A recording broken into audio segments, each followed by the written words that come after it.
Hello everyone, मेरा नाम है उमेर सिंह। आपका मेरे यूट्यूब चैनल ताज सिंह अकेडमी में स्वागत है।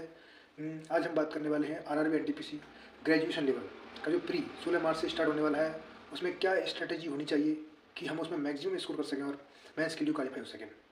जैसे कि आप सभी को पता है कि उसमें 3 सब्जेक्ट मैथ, रीजनिंग और जीके मिक्स रूप में आती हैं। ये तीनों सेक्शनों के क्वेश्चन मिक्स आते हैं, जिससे उसमें टाइम मैनेजमेंट करने में थोड़ी प्रॉब्लम होती है। तो उसमें कभी 2 क्वेश्चन रीजनिंग के, मैथ का, फिर जीके का ऐसे आ जाते हैं, तो इसमें टाइम मैनेजमेंट में थोड़ी प्रॉब्लम होती है। इसलिए हमें अपनी प्रैक्टिस को, जो हमारी मोस्ट इम्पोर्टेंट है सब्जेक्ट हैं, जो जिन पर हमारी कमांड ज़्यादा है, उन पर हमें बहुत ज़्यादा प्रैक्टिस करके उनको कम टाइम में करने की कोशिश करनी पड़ेगी। जैसे हमारा रीजनिंग का सब्जेक्ट है, जिसमें हम मैक्सिमम स्कोर कर सकते हैं कम टाइम में। हमारे 30 क्वेश्चन होते हैं रीजनिंग के अंदर, जिसमें से कुछ टॉपिक ऐसे हैं जिनके क्वेश्चन बहुत ज़्यादा आते हैं। जैसे कि सेटिंग अरेंजमेंट है। सेटिंग अरेंजमेंट से 5 से 6 क्वेश्चन पूछ लिए आते हैं, जिनमें से कुछ क्वेश्चन नॉर्मल होते हैं, जो सरल होते हैं, उनको आसानी से किया जा सकता है। लेकिन कुछ क्वेश्चन जिनमें कैंडिडेट की संख्या ज़्यादा होती है, जैसे कि उनमें 6 कैंडिडेट बैठे होते हैं, कभी 8 बैठे होते हैं, कभी वे सेंटर की तरफ मुँह करके बैठते हैं, कभी सेंटर के अपोजिट डायरेक्शन में मुँह करके बैठे होते हैं, तो उनमें टाइम थोड़ा ज़्यादा कंज्यूम होता है। तो इस बात को ध्यान में रखते हुए हमें बहुत ज़्यादा प्रैक्टिस करके उनको एक ही बार में अंडरस्टैंड करके उसको एक ही बार में हल होना चाहिए।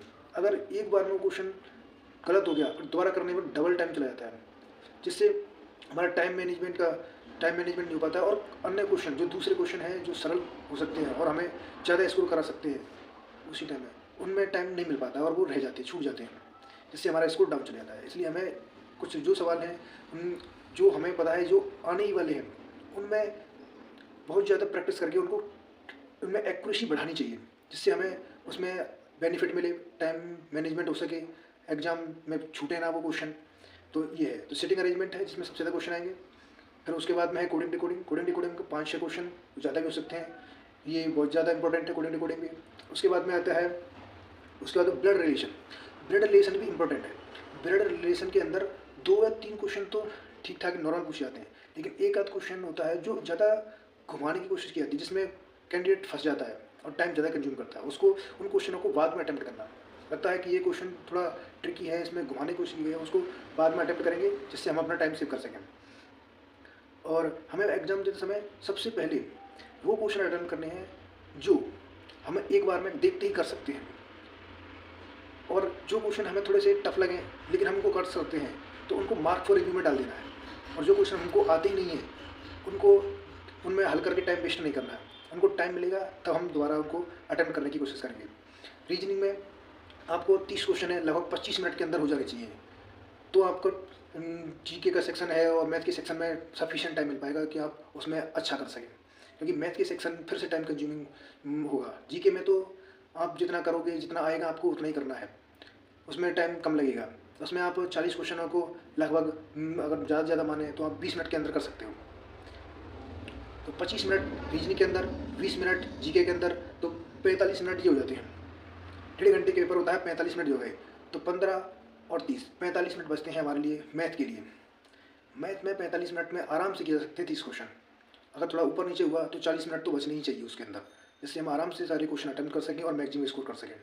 तो आपको मैंने बताया कि सेटिंग अरेंजमेंट, रीजनिंग के अंदर सेटिंग अरेंजमेंट इंपॉर्टेंट टॉपिक है, उसके 5-6 क्वेश्चन आएंगे, तो बहुत ज़्यादा प्रैक्टिस करनी होगी। कोडिंग डिकोडिंग के भी क्वेश्चन 5-6 आएंगे, उससे भी ज़्यादा भी हो सकते हैं कोडिंग डिकोडिंग के, तो उसमें भी आपको बहुत ज़्यादा प्रैक्टिस करने की जरूरत है, जिससे आप वहाँ पर पैनिक ना करें और टाइम सेव कर सकें। फिर आता है नंबर सीरीज। नंबर सीरीज के भी क्वेश्चन 4 से 5 क्वेश्चन मिल जाएंगे आपको। नंबर सीरीज की प्रैक्टिस करें।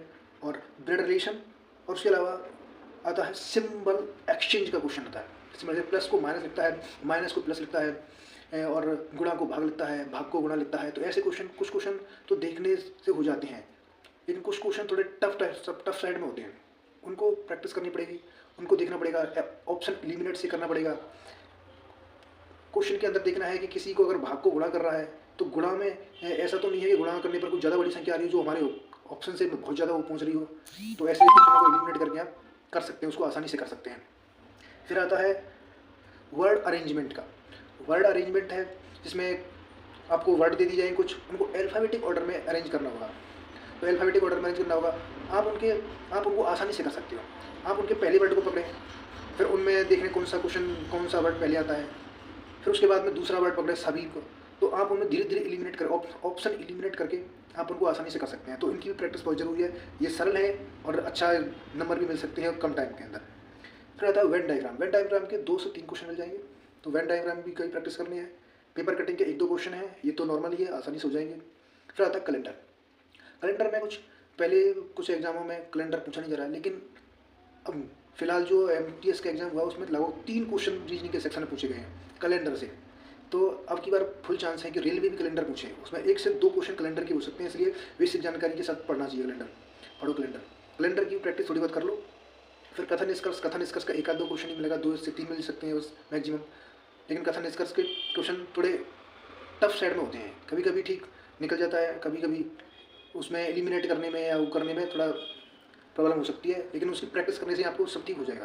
प्रैक्टिस बहुत ज़रूरी है, प्रैक्टिस इज मोर इम्पोर्टेंट। तो ये हो गया। तो आपको मैंने रीजनिंग के सेक्शन के बारे में बताया कि दोबारा से रिपीट करता हूँ कि सबसे पहला है आप सिटिंग अरेंजमेंट बहुत ज़्यादा प्रैक्टिस करें, जिसमें 6 या 8 कैंडिडेट बैठे हों, सर्कल के सेंटर की साइड में होकर के बैठे हो या अपोजिट डायरेक्शन में होकर के बैठे हो। फिर coding decoding, number series, blood relation, calendar, symbol exchange का और वर्ड अरेंजमेंट। और ये क्वेश्चन ज़्यादा इंपॉर्टेंट है। पेपर कटिंग पे काउंटिंग फिगर, वेन डायग्राम ये थोड़े सरल हैं, इन पर आप कम फोकस करो वाले से। लेकिन अब टाइम बहुत कम है, 18 दिन के टाइम के अंदर आप इन क्वेश्चनों में रीजनिंग में ज़्यादा टाइम दो तो और 100% एक्यूरेसी के साथ अटेम्प्ट करने की कोशिश करो। आप सबसे पहले सेक्शन टेस्ट देने की कोशिश करो रीजनिंग के अंदर, ताकि आपको सब्जेक्ट की नॉलेज हो कि हमें रीजनिंग के अंदर कितना अटेम्प्ट कर सकता हूँ उसके अंदर एग्जाम के अंदर। तो सेक्शन टेस्ट देने से आपको सब्जेक्ट की पकड़ का पता चलेगा। फिर मैथ का दो, जीके का दो। फिर उसके बाद में मिक्स क्वेश्चन लगाने की कोशिश करो, मतलब फुल टेस्ट देने की कोशिश करो। उसमें आपको पता चल जाएगा कि आप मतलब पूरा कर पा रहे हो या नहीं कर पा रहे हो, कहाँ पर लैग कर रहे हो, या आप मैथ में टाइम ज़्यादा दे रहे हो या रीजनिंग में टाइम दे रहे हो। जीके में पता चलेगा कि आपको नॉलेज है या नहीं है। अगर आपको नॉलेज है तो आप क्वेश्चन अटेम्प्ट कर पाओगे, नहीं तो आपको स्किप करना पड़ेगा क्वेश्चन। तो आप रीजनिंग में 100% एक्यूरेसी के साथ कर सकते हो, 100% अटेम्प्ट कर सकते हो। मैथ के अंदर भी 100% कर सकते हो। मैथ में 30 क्वेश्चनों में से 22 से 23 क्वेश्चन ईजिली करने लायक होते हैं, उनको डुएबल होते हैं, वो कर सकते हैं। कुछ क्वेश्चन 6 से 7 क्वेश्चन ऐसे होते हैं जो थोड़े टाइम कंज्यूमिंग होते हैं, उनमें हल्की सी कैलकुलेशन जरूर होती है, जिसमें से मेंसुरेशन भी हो सकता है, सिंप्लीफिकेशन के कुछ क्वेश्चन हो सकते हैं जो हार्ड लेवल के दिए जाए, ज्योमेट्री का हो सकता है, ज्योमेट्री भी आ जाए, और मेंसुरेशन वॉल्यूम वाला भी आ सकता है उसके अंदर, मेंसुरेशन के अंदर। तो ये क्वेश्चन थोड़े कैलकुलेटिव हो सकते हैं, लेकिन मैथ के अंदर भी 100% एक्यूरेसी कर सकते हैं। जीके है, जीके के अंदर आपको थोड़ा नॉलेज की ज़रूरत पड़ेगी, आपको स्टडी ज़्यादा करनी पड़ेगी, तब करंट अफेयर पे ज़्यादा ध्यान देना पड़ेगा, करंट अफेयर पढ़ना पड़ेगा। स्टैटिक आती है उसमें, लेकिन करंट थोड़ा ज़्यादा होता है, स्टैटिक नॉर्मल होती है। लेकिन फिर भी जीके के अंदर आप 40 में से 20-25 का नॉर्मल स्कोर भी कर लोगे तो आपके स्कोर 80+ पहुँच जाएगा। 80+ भी नहीं पहुँचेगा तो 70+ हो जाएगा, तो जो नॉर्मलाइज होकर 80+ पहुँच जाएगा और आप प्री क्वालिफाई कर जाओगे। तो आपको रीजनिंग में फोकस करना है पूरा 100% एक्यूरेट के साथ। फिर जीके में जो पहले क्वेश्चन आते हैं उनको अटेम्प्ट करो। फिर उसके बाद में जो क्वेश्चन हम 2 क्वेश्चनों में डाउट है उनको मार्क फॉर रिव्यू में डालो, टाइम बचता है तो उसमें करो। फिर मैथ के अंदर करो, मैथ के अंदर जो पहले क्वेश्चन आ रहे हैं उनको करो। फिर उसके बाद में जो क्वेश्चन जो थोड़े कैलकुलेटिव है, टाइम बचने पर उनको करो। तो आप देखोगे आपका क्वेश्चन 2 बार में पूरा कंप्लीट हो जाएगा। और कुछ क्वेश्चन रहेंगे जो क्वेश्चन आपको नहीं आते हैं उनको करने की कोशिश करो अगर टाइम बचा है, नहीं तो उनको छोड़ दो। ज़्यादा नेगेटिव करने की वो नहीं है, क्योंकि नेगेटिव से बहुत ज़्यादा फर्क पड़ेगा। क्योंकि पिछले NTPC मेंस में मैं नेगेटिव की वजह से रह गया, क्योंकि जीके मेरे बहुत ज़्यादा नेगेटिव हो गए। तो आपको नेगेटिव नहीं करना है, बिल्कुल नेगेटिव करना, कुछ रिस्क लेना है लेकिन ज़्यादा रिस्क लेना है, जीके के अंदर लेना है। मैथ और रीजनिंग के अंदर आप कर सकते हो कैलकुलेशन करके और अपनी नॉलेज के बेस पे कर सकते हो, लेकिन जीके में ज़्यादा रिस्क नहीं लेना, क्योंकि जीके में सर्टेन नहीं होता कोई क्वेश्चन आंसर कि आप प्रेडिक्ट कर सकते हो कि हाँ ये क्वेश्चन ठीक है, अगर आपको आता है तो आता है, नहीं तो वो रॉन्ग ही होगा, तुक्के नहीं मारना उसमें। ठीक है, ऑल द बेस्ट। ऐसी इन्फॉर्मेशन के लिए मेरे चैनल को सब्सक्राइब करें, लाइक करें। ठीक है।